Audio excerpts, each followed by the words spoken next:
It is feeding time for 4 very hungry cows.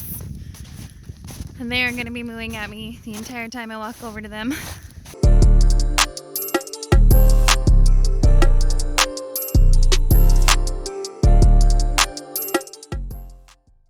Here are our cows. We have Boomer, Lily, Spike. Nope, that's Whitey. That's Spike.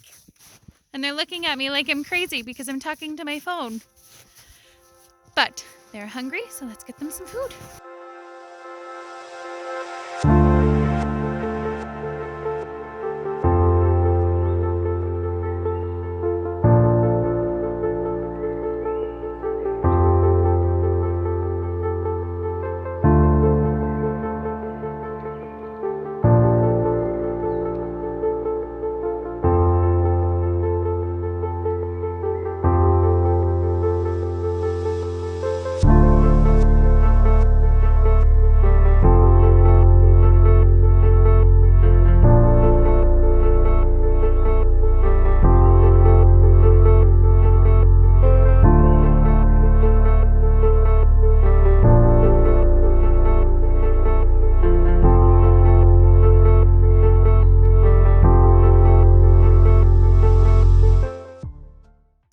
We have very smart, curious Houdini cows. They got out on us 6 times.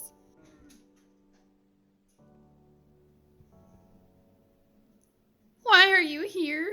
We have no idea how they got out. None whatsoever. We had no down fences, and we walked every fence. Every single fence. And there was no way they could squeeze through the rails. There were no gates opened. There were no chains knocked off of gates. There was nothing. There wasn't even fur. There was nothing to show how they got out, where they got out. Nobody laughed. And apparently it's a really common thing. If you have cows, they're gonna get out. Apparently, I thought we would be the exception, and we wouldn't have to worry about that. That was not the case. 6 times over.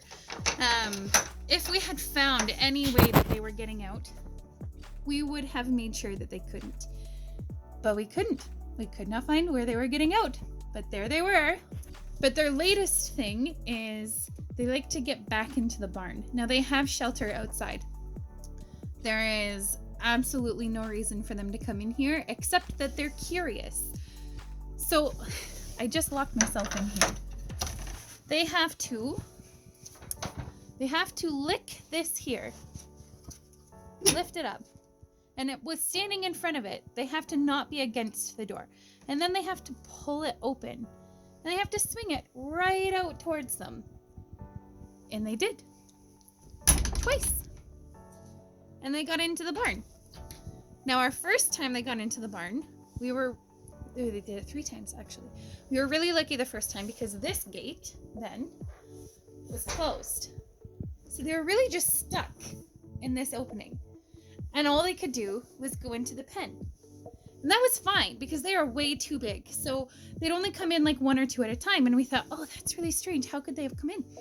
Well, they're smart. They watch what you do and they're curious. And it's not like they really want in here because they're fine outside and their shelter's nicer outside and roomier than it is in here.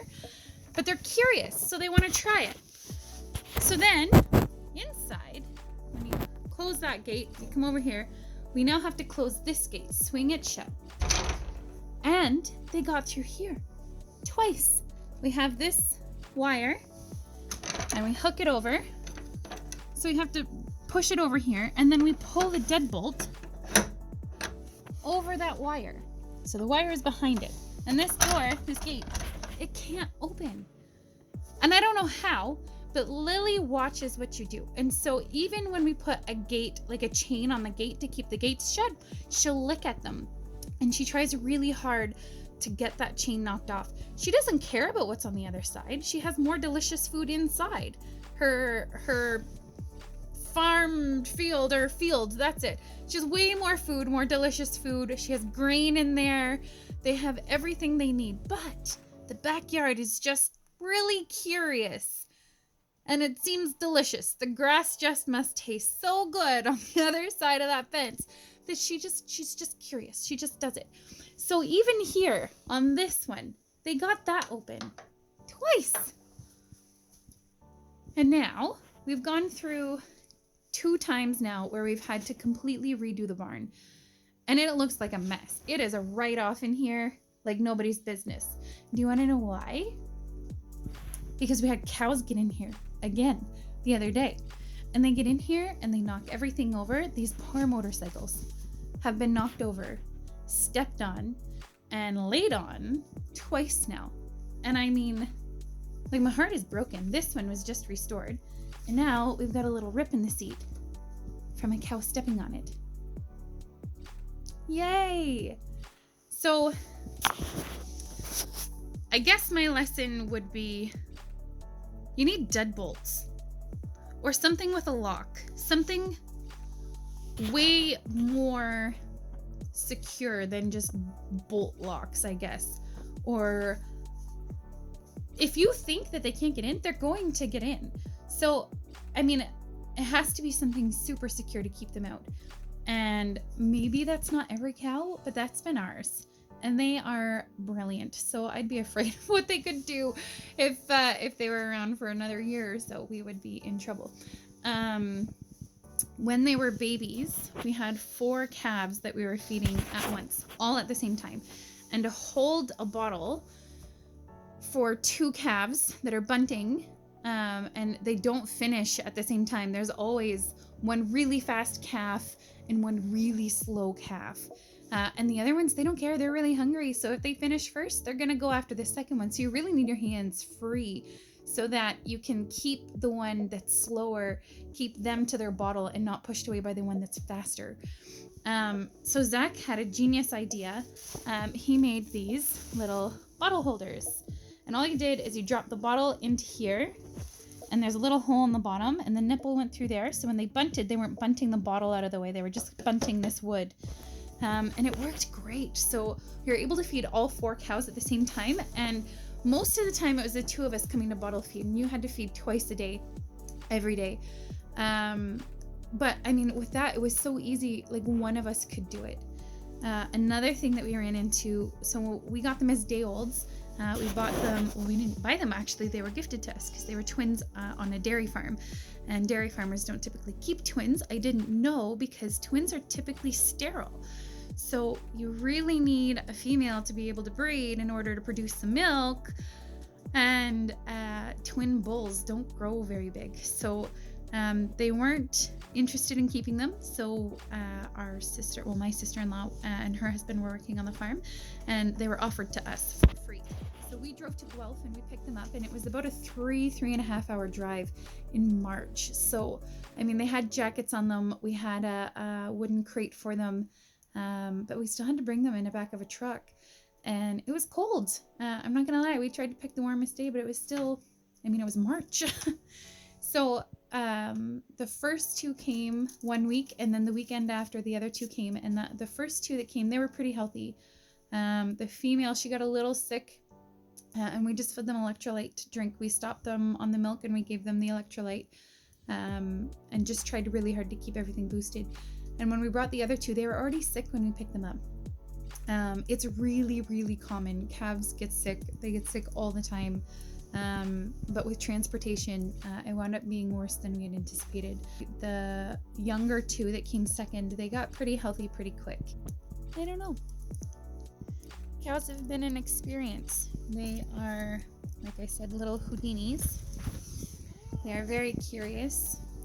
They are very smart. They're big. Right now, they're in sort of their adolescent teenage years. Sorry, I gotta close this big gate so that they don't feel tempted to come in again. They're in their adolescent years, so they're really playful right now. And typical cow behavior is that they like to play with each other and they bunt each other all the time. So they head bunt each other and they sort of bounce into each other and they run and kick and frolic all the time. And if you get really acquainted with your cows, which we did, they do that to you. You're just one of the cows. You're one of them. And I mean, it's kind of funny, but you don't really want a 600-pound cow bumping into you because you're going to fall over and you don't win that battle. Cows are really twitchy. They're really skittish, but they know where they get fed. So they don't want to come up. They'll come up for food. You'll find them. I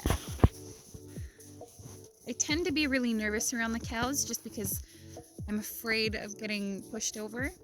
I had a couple of instances where they came running up behind me and I didn't know. I had like my headphones in or something. I just wasn't paying attention. And I mean, it just scares you so bad.